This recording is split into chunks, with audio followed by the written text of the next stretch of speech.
My name is Emily Varellen. I'm the Director of Programs at the Fledgling Fund, and we're a private fund that supports social issue documentary film.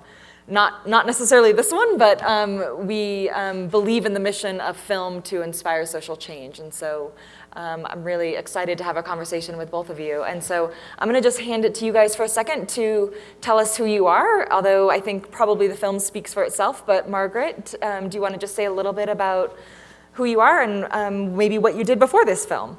Yeah, this is my third documentary, and this is the first one was about a musician named Townes Van Zandt, and the second one is about Mardi Gras, where I grew up, so they're all a little different. Great. And Bob Cavanaugh, you probably recognize him from the film. Excited to have you here. Do you want to say a little bit about who you are, what brought you to this role? Sure. I'm Bob Cavanaugh. I've been in the oil and gas business for, this July, it'll be 39 years. I can't believe it's been that long. And I've been independent for a number of years and began writing about the energy business before the BP well blowout. But after the blowout, I really felt like that the coverage by the news was just terrible. It was really not telling the facts. So I started doing a lot of writing about that and wrote a book about ultimately about the well. And about 3.5 years ago, just after my book was published, I got an email from Margaret, just out of the clear blue sky, and asking to meet with me. So we met in Houston.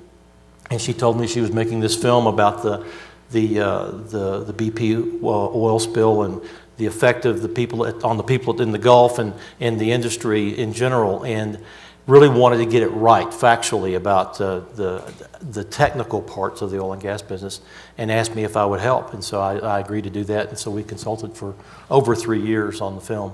And I have to say I'm very proud of the way it turned out. I believe factually it's correct. It really gives a good view of the situation at the time, and especially even today. Great. Yeah. So that is actually a great transition to my first question to you, Margaret. And I was struck by, I'm always struck by what brings filmmakers to their stories and why you chose this story when you chose it. And so I'm curious, what about the news coverage that you just referenced made you feel like, I want to tell this story my way, and what did you want to do differently to the story with this film than the way it was covered while it was happening? Well, I'm from Alabama, where the spill happened, and I just wanted to make a story that was about not the news cycle, something that was about this disaster over time. And it started as a very different project. Like, I started the film thinking it would be kind of a smaller film that was just about like my community in Alabama and how it affected them. Mm-hmm. And as the film continued, and I knew I wanted it to be over a longer period of time because I didn't want it to just, a lot of crews were going on there and they were filming and they were editing and they were out. And I just felt like, looking at other disasters like the Exxon Valdez, I had a feeling, it wasn't going to be that quick. And I wanted to see what would happen when the cameras were gone. And I was just, there with my crew for a number of years. So yeah, and then I got really interested in kind of this factory underneath the Gulf of Mexico that powers our lives that we don't know anything about. And I was kind of interested in how the industry talks about it, because the industry doesn't really, there's kind of a silence there. They don't really talk about it to the public, and I was kind of interested in seeing if I could get a little bit through there. Just, I wanted to get the survivors, I wanted to get the affected, but I also wanted to talk to the industry because I felt like they might have some thoughts that we wouldn't necessarily know. Yeah, great. And did that, since you mentioned the news coverage of it, can you say specifically, what specifically about the news coverage drove you the most crazy that you wanted to help cover with this film? Well, it was between the pundits and the news reporters who basically don't know much about the oil and gas business. Yeah. It was both inaccurate, allowing BP to say things that were untrue. Like what? Give us examples. Well, for example, on the third day of the blowout, BP actually reported to the Coast Guard that the well had stopped flowing. I don't know if you remember those reports when Mary Landrieu, an admiral for the Coast Guard, announced on national television that the well had stopped flowing. Well, testimony later in the joint investigation revealed that at that very moment she made the announcement, Engineers had remote operated vehicles on bottom with cameras on the well with oil blowing overhead, unable to shut in the BOP because they'd been repiped, had been replumbed. So she knew she was lying. No, the Coast Guard Not didn't necessarily. know. Okay. BP revealed the wrong information to the Coast Guard and allowed the Coast Guard Got it. to give the U.S. The American people the wrong information. Gotcha. And so those kinds of things really concerned me. So I really wanted to talk about technically what was going on. And that ended up kind of being my bailiwick, because I've been in operations for years, talking about what was actually going on versus what the news was reporting. Got it. And so I read a blog post that you wrote recently, and one of the questions that was sort of framing the blog post was, after the worst offshore oil spill in history, what have we learned? And so I'm wondering if you can just say a few words about that question to our audience. What have we learned? What's been the repercussions of this for policy, for culture, for education, all of that? What have we learned? Well, what the industry has learned is that we're working on the edge of technology. We're in 5,000 feet of water, 10,000 feet of water, drilling in very extreme environments with equipment that's not always 100% reliable. Mm-hmm. And so the industry has scrambled to try to fix those issues. But at the same time, we have not learned how to control our own consumption of energy. We really learned nothing in terms of energy policy from this spill. We have to be in the Gulf of Mexico because we burn almost 20 million barrels of oil a day. Now, technology has advanced greatly. And onshore, we're producing a lot more oil and a lot more gas. So our imports from foreign sources, a lot from countries who hate us, have gone way down. Yeah. So that is a good development. But we've yet to grasp the need for a comprehensive policy where we include all the other fuels so we can reduce our dependence on hydrocarbons, at least reduce the growth in the use of hydrocarbons, where we can have a more comprehensive policy between wind, solar, other alternatives, and hydrocarbons, because we have to have that for transportation and for other vital needs. At this time, yeah. Yeah. Great. And so what did you learn? What were you most surprised? What did you learn in the process of making the film? What sort of surprised you the most that you kind of didn't expect to see or hear or feel in the process? I went in thinking I was making a totally different film. So that was sort of, I didn't expect to get sort of so, seduced by this technology. I mean, I'm not someone who's ever really been interested in that, but it's so unknown to us as a culture. I mean, we don't understand this thing that powers us, and I guess like my obsession with that was what I was most surprised by, because I mean that's what sort of it changed the whole course of the movie. And so what was the movie that you thought you might be making at the beginning? I mean, kind of like just like the Roosevelt story, the impacts in my community, but I just felt like that's not enough of the story. Like, how did we get there? How do these things interrelate? Like, more like, how is the kind of, I mean, it's almost like too ambitious, I think, when I was thinking of it, but just like how, like a portrait of the American South, like how are these things interrelating? How can we look at this? And as I watched, I just want to add something, I watched her transform over 3 years. Because she did start with this story about the Gulf in her home in Alabama and the effects on the people there. But then as she began to grasp the more complex issues of the technology and policy, the film just grew. Yeah. And it was really kind of fun to watch that transformation over 3 years. So it brings up an interesting question that I was having a conversation with someone about in the lobby, that hypothetically, right, what if this incident, to put it lightly, had happened somewhere else? What if Deepwater Horizon had happened off the shore of New Jersey or New York? What would the response have been? Do you feel like it would have been totally different? Because I mean, the South is, when people aren't working on rigs, they're shrimping. So it's like it's not every family, but in a lot of families that's the case. And my dad was a landman. He's also a fisherman. Like it's in the culture. So I think it's like it's harder to question, even though like I think when this happened, everyone down there is still pretty angry. So I think, when I started making the film and I flew down to Alabama, because I don't live there permanently now. I'm kind of, I don't even know where I live, but I don't live there all the time. So you're a filmmaker. Yeah, exactly. But But you know, it was just like everyone was depressed. No one knew what was going to happen to this region, and it was just, you know, it was like where I grew up. It was so awful. Yeah. You know? It sounds like there is part of the repercussions of this are very much related to a cultural divide in this country too. Sort of not, you know, it's the other, it's not understanding necessarily what that culture is and the value of it and how much they contribute to our economy and our culture and our way of life in this country without us ever really seeing or feeling or touching it. And that's something I think the film does a really great job of showing. And so I have to ask, I heard some reaction in the audience during one of the scenes, but that scene where the oil executives and the former oil executives all talking and smoking cigars, can you set that up a little bit for us? How did you get that scene? Yeah. You know, were you just kind of a fly on the wall? Did you start that conversation? I kind of watched it thinking, how did that happen? Yeah. You know, and so set that up for us. I mean, it's kind of like when you make a documentary that's observational and not talking heads, you spend a lot of time with your characters. And, you know, like, I'm really interested in what the people on the inside of the industry think about. How does America think about energy? What do they know that we don't know? And they're independents. They're not people who work for the majors. And so I think they were more willing to like talk about it. You know, and if you look beyond the cigars, like some of what they're saying is like stuff people talk about at this conference. So it's not, you know, crazy talk. Right. But I think like, you know, they wanted to smoke cigars. They wanted to shoot the thing in a cigar bar. We just couldn't get the location. So it's like, you know, it's part of Southern culture. What can I say?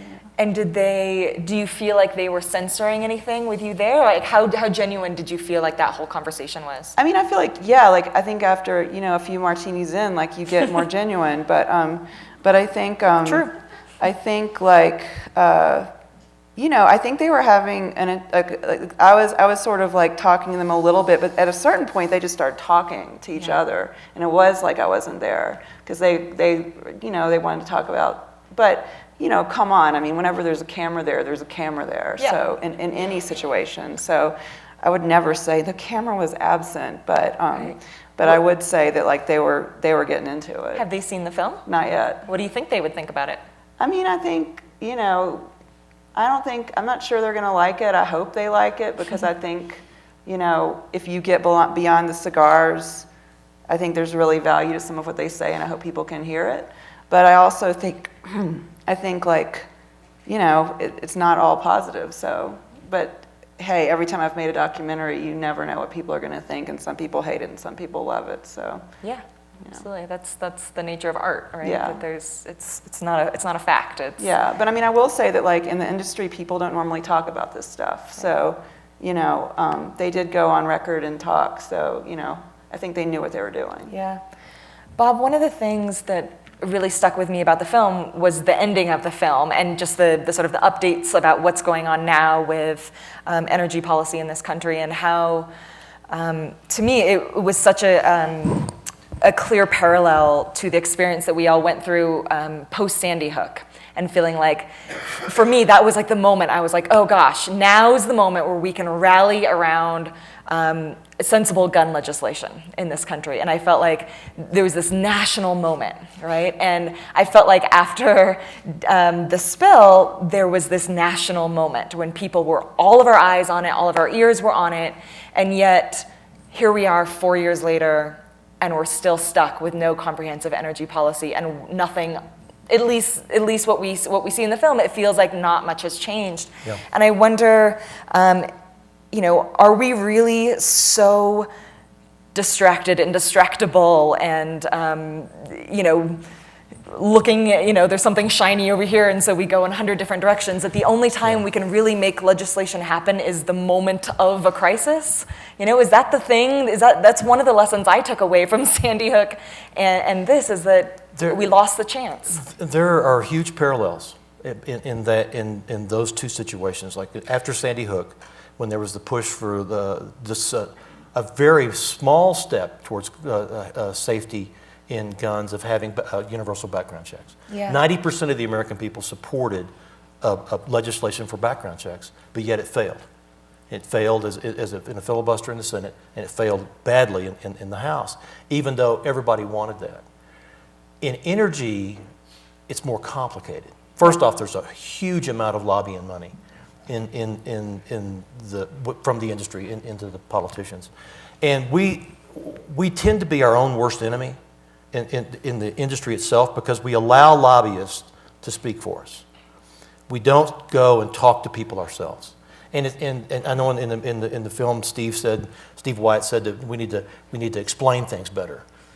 I think it's more than that. You have to address the real issues honestly. Mm-hmm. You know, is everything we do safe? No, it's not safe. Is it hyperbolically terrible? We're in a hydrocarbon economy, so we're dealing with those kinds of things. Mm-hmm. They're a hard concept for people to understand.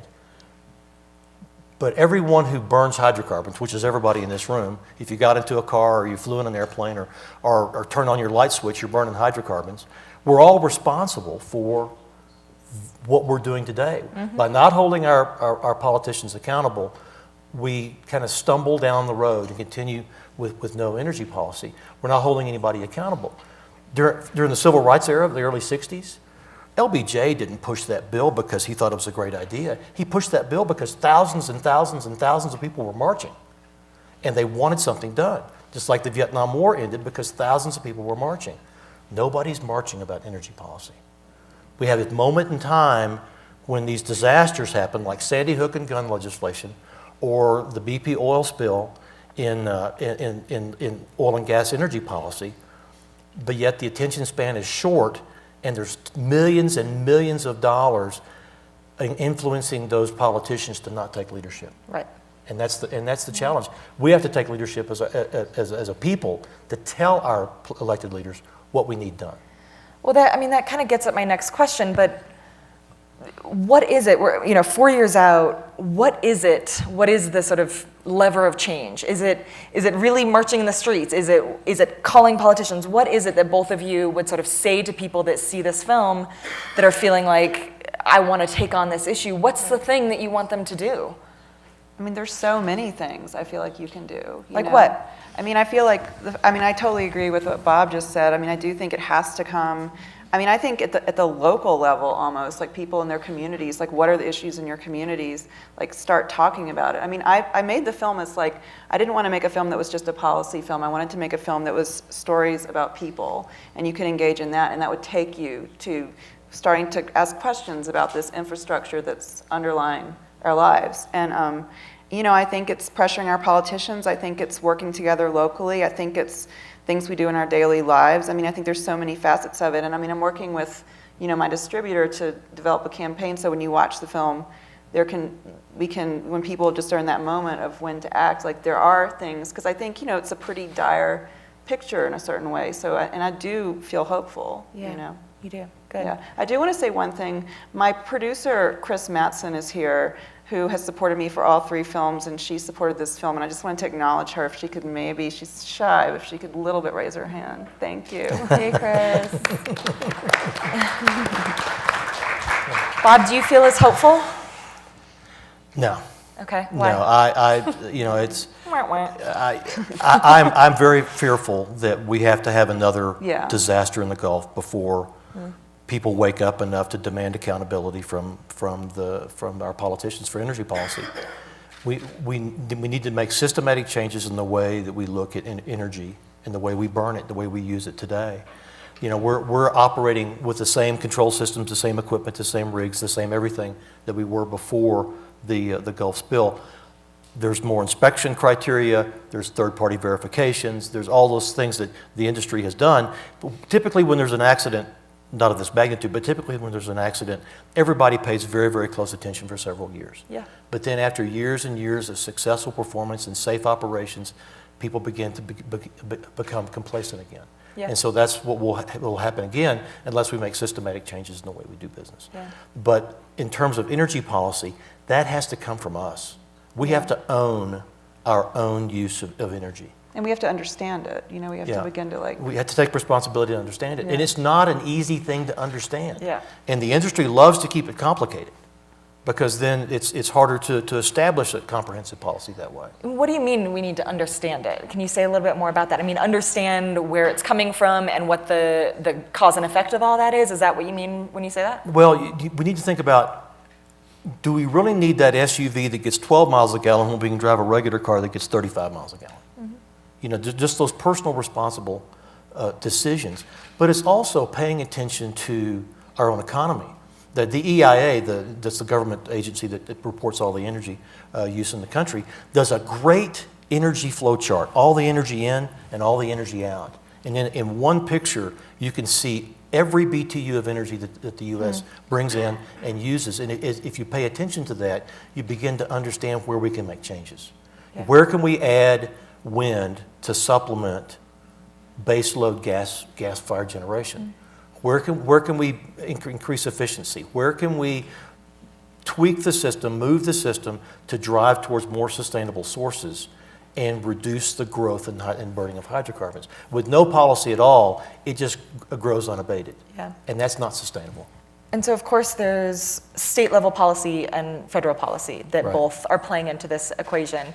Do you want to talk about, states that are doing it right that you think are replicable, on a more federal level, or for other states that, could help with this equation? I can talk about Germany. Let's talk about that. I mean, Germany's doing a pretty good job. They've actually shut down their nukes, and they're going to solar, they're going to natural gas for electricity, and they're going to wind.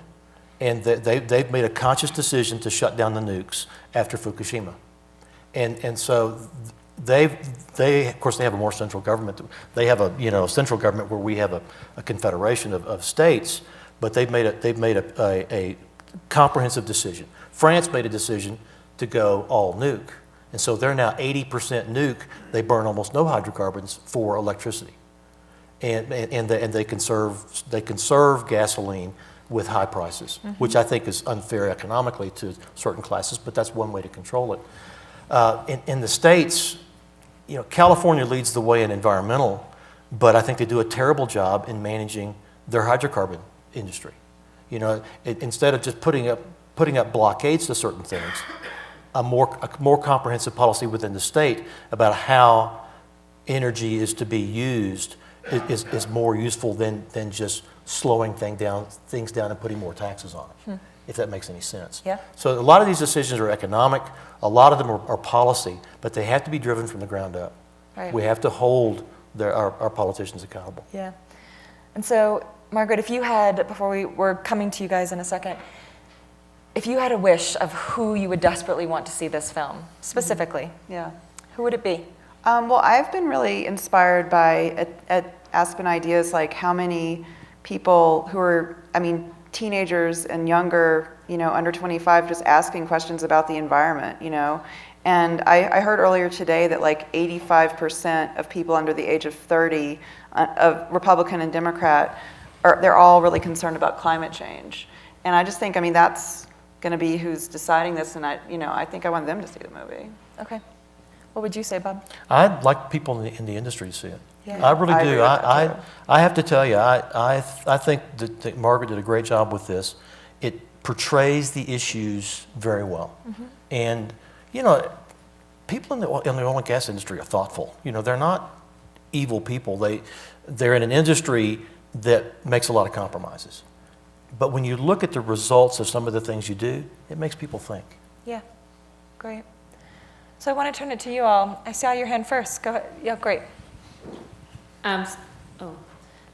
Hi. My name is Sylvia. So I have one comment and two questions. I hope it's okay. So one in response to kind of what can you do, right? So I would challenge everybody to do what I did as my first reaction to this, and I decided to boycott BP, right? So I won't buy gas there. And, I know it's a small thing, but I think your dollar speaks for you, and if you don't want to support a company with ethics and governance that would make the decisions and kind of choose efficiency over risk management, then don't buy their gas. So that's one thing. And then I have two questions. So one is about the commercials, and I just don't understand how true they are, and if they're not true, how are they on the air? And then, and then the conflict I think I see between the tourism industry and then the actual laborers and the workers and the fishermen is that a tension that comes up in the policies and in the actions on the ground.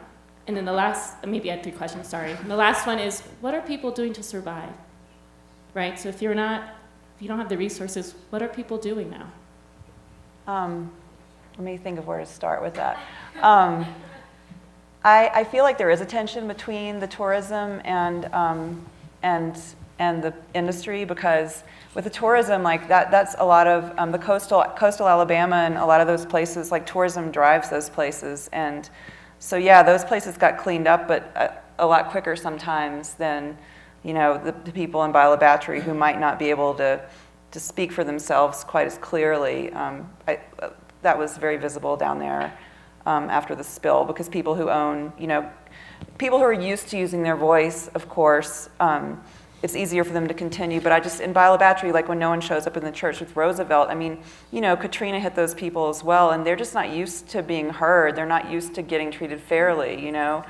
And so, I mean, I think it's not just about the spill, it's also about cycles of class difference and poverty, and that's something, I mean, you know, I wanted to show, but it's not necessarily about oil, you know. And in terms of what they're doing to survive, I mean, they're just scraping by however they can. I mean, I was amazed at the industriousness of that area. And I guess another thing that really struck me, the thing that I guess did surprise me more, or the most, was really, the last film I made before this was about racially segregated Mardi Gras, where I grew up, where there's a white and a black Mardi Gras. And like, you know, when we turned the camera on, people would say one thing, but the camera would say a totally different thing. And there's so much kind of distance between the white and black communities. And in Beulah Battery, a lot of my crew was the same crew who worked on the movie. And, you know, a year later, we're shooting a different movie, and the body language between, you know, across, you know, race was so different than in the other movie, and it just, it struck the crew, and we were talking about it like in the crew van driving between, and I don't know, it was just interesting, and we would ask people, like, it doesn't seem like everyone seems to get along across, you know, racial lines, and they were like, well, we're all poor here, we all depend on each other to get by, so it's different, which, you know, it's something I thought about a lot, like, you know, because I think, it just, the camera saw this, you know, the body language, and that was really striking to me. Can I just answer the boycott comment? Yeah, I could say something. Here's the problem with that strategy of boycott. The only person you're affecting is the local person who operates that gas station. BP couldn't care less. The one thing about this business everyone needs to understand is that generally we don't care about our buyers, because the price is always set by an index. And that index moves with the market, and it moves with other vagaries. And so BP is going to sell that gasoline for the same price to somebody else. And oftentimes local gasoline operators are buying their gasoline from another wholesaler. It may not even be BP with that BP sign on the gas station. So you're affecting more the local economy of someone trying to make a living rather than hurting BP. I would suggest you spend that time and you write and call your congressman, and you hound your congressman about energy policy. To me, that's a more effective use of time rather than local boycotts that affect much smaller. Yeah, it's often like mom and pop gas stations. What if she was multiplied by 500,000 people? Would it matter? Because you said there's value to sort of taking to the streets. Isn't that part of taking to the streets? So right now we're burning 18.5 million barrels of oil a day, and a bunch of that is in gasoline. And you got to go to work, so you got to buy your gasoline from somewhere. And the government buys a huge amount of BP's gasoline and fuel oil, bunker fuel, diesel fuel, jet fuel, for the military and for other government uses. Consumer use through their retail stations is relatively small compared to the overall business. Good to know. Okay. I don't know who has the mic. Whoever you want to pass it to. Here, how about in the front? Yes, two things. There's safety records of the major oils in the Gulf. Maybe you could discuss which ones get cited for safety violations and which ones don't. And then I just read something in the last few days about they're starting to pay off some of the claims for the people that got injured. And they were talking about maybe paying 100 claims in the article I read. Could you update that on where they stand on how much has BP really paid out of this You want to do that? You want to? total claim, and where do you Eight stand million. on the government's claim that is still in the court system, correct? I mean, Maybe a lot. you could update us on that? We were just actually looking, and because it changes a lot. I think it's 8 out of the 20 billion is where we're at right now. And I mean, a lot of people from the rig explosion have been paid already, but I think, you know, I wonder sometime, like Doug and Stevens spoke before Congress, and you know, they haven't been paid, and I wonder how much speaking out like that impacted whether or not, I don't know. And they certainly haven't said that to me, but it seems interesting. You know, they're kind of whistleblowers, I guess. And what was the other part of the question? Safety. Safety. And I Who's getting cited? Yeah, I can talk about that. So we tend to have 4 to 6 fatalities a year in the Gulf of Mexico. And a number of spills, many of them are small, but they're all reportable, but about the same number of spills since before. That death rate has kind of continued. Of course, we had the spike in 2010 when we lost the 11 guys in one place. There were 18 people killed in 2010 in the Gulf of Mexico. It tends to average about 4 to 6. There's about 50 to 60 reportable accidents where people are injured and lose time. So the safety record really hasn't changed much. There have been 9 well control incidents in the last year in the Gulf. That's a little below where it was before, but there haven't been any major incidents except for the one gas well fire that happened in 2013 that they talked about actually in the film where 2 guys were killed. So it tends to be the same record year after year. There hasn't been any improvement really since the 2010. Gotcha. Way in the back. I'm going to repeat the gentleman's question in the front. What is the status of the litigation for the violation of clean water? Secondly, I have a second question. Only 1/3 of the oil was cleaned up. 2/3 still remains. What's the environmental danger of that remaining oil and the dispersants that were used? Do you want to get the first half and I'll get the environmental one? Or? Okay. Yeah, Okay. just do that. Well, I mean, when we first started filming, there was an environmental part of the movie. Like, I started filming how it was affecting the area and following up. And about 2 years in, I realized that the environmental impacts will not really be known for probably 20 years or something, because it kept, I think a lot is starting to come out now, but, the Exxon Valdez things are still coming out. And I realized unless I wanted to make a film for 20 years, that was probably not something I was going to do. Probably, I think there's actually a few films about dispersant that might be coming out soon. I think that's still in process and we don't really know. I mean, we've seen declines in specific fish populations in the Gulf since this happened. We've also seen, when they weren't allowing fishing or shrimping to take place, like fish populations rose. So it's really hard to know, but it does seem like, being in Balabatry and talking to the fishermen, it does seem like they're just like, we can't, go to this place anymore. There's nothing there. But no one will necessarily say that on camera because they don't want to, it to affect, they don't want to say anything about there being oil. And that guy who said it, other people said it to me off camera, but no one else would say it on camera because they're terrified, of talking about, something that might affect their way of life. So on the litigation side, it continues to be in the federal court in New Orleans. There actually was a federal judge who just recently froze the payments due to BP's objections to what they claim were fraudulent claims from a number of people. And that was overturned. That was actually, the court decided that, then a federal judge overturned it, and now it's being appealed to the Supreme Court. It's actually before Antonin Scalia right now on payments. They're still litigating the environmental claim, the environmental fine. One of the things that is the challenge in that is that we never actually measured the 100% of the flow from the well before it was shut in. And I think that was intentional by BP to always have some going into the Gulf so they couldn't actually quantify it. I think through volumetric calculations and other scientific calculations, we pretty much know how much was put into the Gulf, but we can't prove it. And so it's being litigated and it'll probably be litigated for years before it's finally resolved. Yeah. Over here.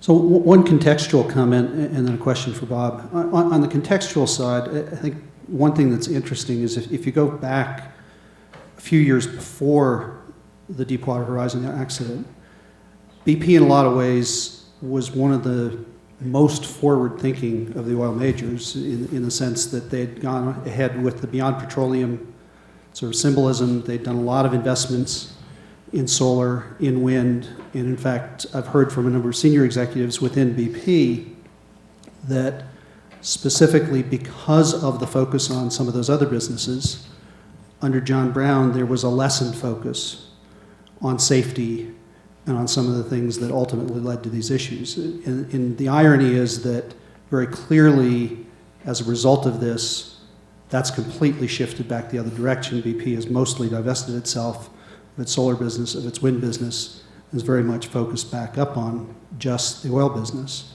But it points out the danger of dilution into businesses that we might prefer. The question I've got is, as we think about sort of the new oil and gas wealth in this country in terms of shale oil and shale gas, should we actually be more worried because in a lot of ways it's not the majors, it's a lot of smaller businesses that are drilling those wells. And while we won't see explosions of the nature of what we saw here, that in terms of methane leakage, in terms of water quality, there may actually be more for us collectively to worry about in terms of the many, many small companies that are conducting those activities. On your first point, I'm not sure I agree with that conclusion. The Green Daisy Beyond Petroleum campaign was a relatively small part of their business. I think at one point their alternative energy business was about 4% of capital. I mean, it really wasn't a gigantic thing. I think that's it. I don't think their safety record and their work in alternatives are related. I just don't agree with that characterization. And BP has a long history. In fact, if you ask the Amoco guys who were acquired by BP, they'll say that BP changed their culture, and all of a sudden the Amoco facilities became less safe, just because of the culture within the company itself. Second question, sorry. I don't remember. The safety vis-a-vis smaller companies. Oh, yeah, exactly, yeah. I think that's a valid point. Most of the large shale development is being done by independents. Now, those independents have now become multi-billion-dollar corporations over the last 4 or 5 years, but it's very much a patchwork, a network of independents all over the country, drilling in different areas and under different state regulations. And my concern about that is more the unsustainable use of water that we're using for hydraulic fracturing. That's my biggest concern. I think a lot of the issues about hydraulic fracturing are hyperbolic. Is it a perfect process? No. Is it some big gigantic boogeyman? No. But we're using billions and billions of barrels of fresh water that will never come back. And that really concerns me. There's got to be a better way to get these wells stimulated. Now, we'll say this. About 80 to 90% of wells drilled today in the United States would not be productive without hydraulic fracturing. So that process, there has to be some process that increases the relative permeability of wellbore fluids to flow to the wellbore. And that's how these wells become productive. But I think it's a valid concern that is a patchwork of enforcement and a patchwork of industry where things are not consistent. I would also add one thing, which is that just in the Gulf of Mexico, when you're drilling that deep, I mean, I think it's easier to control. If something goes wrong with a fracking well, I mean, it's easier to control. We saw what happened. I would question if it happened again. I wonder if we would, control it any quicker. I don't know that anything's being done. Well, the huge difference between what we're doing on shore with the shales and the deep water is reservoir size and permeability. The shales are very, very tight. If you lose control of a well, it may blow out, but it'll stop flowing by itself before it's hydraulically fracked. That's not true of the deep water. The deep water will get away from you. Right. And the fact that there's an article written years ago by a Boots and Coots guy who's the blowout prevention guy, said the best way to prevent a deep water blowout is not to have one. And that remains true today, that well control is the key thing in the deep water because they are very hard to control once they get away from you. Right. I know we're out of time and it's late. Any last burning questions? Burning, no pun intended. Go ahead. Dutch. First, Margaret, well done. Thank you very much for that. Bob, I wanted to ask, on the particular accident, was that essentially, common industry practice where there was a really bad event that came out of it, or was it grossly worse than what everybody else was doing? The key to well safety, and especially offshore, is individual operations. Multiple operations it's just like an airline accident. It takes 3 things to go wrong for an airliner to crash. If you have multiple operations going on, it's very difficult to monitor the well. And these wells, especially the big wells offshore, they'll talk to you. They'll tell you what they're doing by wellbore, by pressure, by wellbore flowing, or whether it's taking fluid or making fluid. It'll talk to you. And if you have multiple operations where you can't monitor the well, it'll get away from you. And that's what happened. They were actually doing several things simultaneously, and they were rushing. Now, I think one of the reasons they were rushing, everybody says they were trying to get the rig moved to a different location, which is true, but they were more concerned that this well was going to get away from them. I think they cut corners in the pipe job itself, the last cement job, trying to get pipe on bottom, because the well's not safe till you get pipe on bottom. Because that you can pump fluid into it if pipe is all the way to bottom. If you're off bottom, that's the worst thing that can happen. So they were trying to get pipe all the way to bottom, which is one of the reasons they cut one of the procedures, which was a liner down below. And so I'm not sure it was so much trying to save money and trying to cut corners to save money than it was they were just trying to get done before something else happened. Because the well had tried to blow out 3 or 4 times before they ever got to the final operation. So it was a combination of fear, misjudgment, and simultaneous operations that caused the problem. And also BP's safety record is just worse than everyone else's in the Gulf of Mexico, by far. So, they have more violations than anyone. So, I wanted to add that. It's not like, they underbid people is how they get a lot of their jobs. They pay the least, so. And Margaret, before we let everyone get off to bed, do you want to say, how is this film going to be out into the world? How can they tell their friends about it, to see it? Sure. What's the distribution plan? Well, that's still being, we have a distributor. It's coming out in the fall, I think. But I can't give you any dates yet because we don't quite know. We're still working on that. So, but you will be able to tell your friends about it in the future. Do you want to plug your website? Yeah, it's on Facebook. It's just Facebook, The Great Invisible, and it's also on Twitter, Great Invisible, and I'll be updating, or I won't be, but we'll be updating it there. So thank y'all for staying so late. Yeah. Thanks for coming, you guys. Good night.